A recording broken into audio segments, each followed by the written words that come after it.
السلام علیکم ورحمۃ اللہ وبرکاتہ۔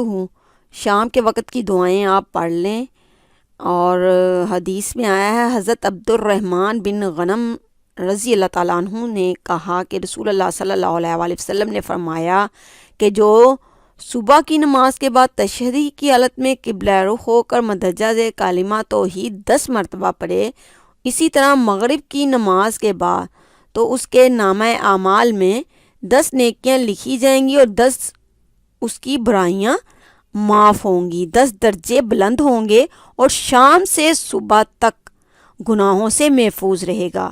لا الہ الا اللہ وحدہ لا شریک لہ لہ الملک ولہ الحمد بیدہ الخیر یحیی ویمیت وہو علی کل شیء قدیر۔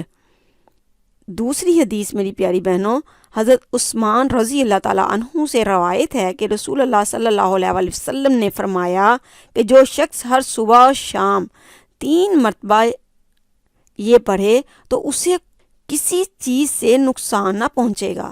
بسم اللہ الذی لا یضر مع اسمہ شیء فی الارض ولا فی السماء وہو السمیع العلیم۔ حضرت ابو بکر رضی اللہ تعالیٰ عنہ سے روایت ہے کہ وہ رسول اللہ صلی اللہ علیہ وآلہ وسلم کو صبح و شام یہ کلمات پڑھتے سنا کرتے تھے: اللہم عافنی فی بدنی، اللہم عافنی فی سمعی، اللہم عافنی فی بصری، لا الہ الا انت۔ مشکات میں یہ حدیث آئی ہے میری پیاری بہنوں۔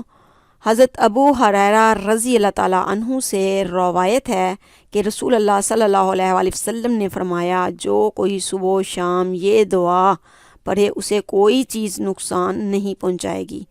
اعوذ بکلمات اللہ التامۃ من شر ما خلق، پناہ لیتی ہوں میں اللہ کے کامل التثیر کلمات کی تمام مخلوق کی شرارتوں سے۔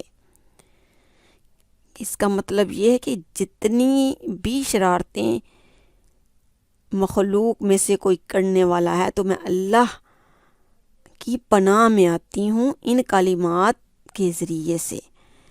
اوپر والی جو دعا ہے اس کا بھی ترجمہ سن لیں توجہ سے۔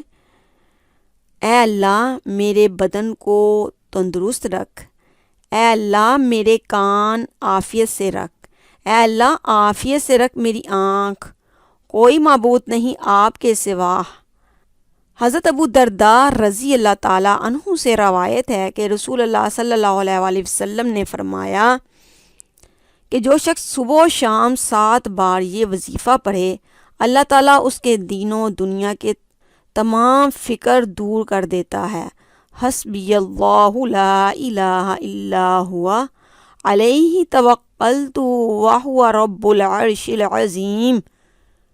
مجھے اللہ ہی کافی ہے، اس کے سوا کوئی معبود نہیں، میں نے اسی پر بھروسہ کیا اور وہی عرش عظیم کا مالک ہے۔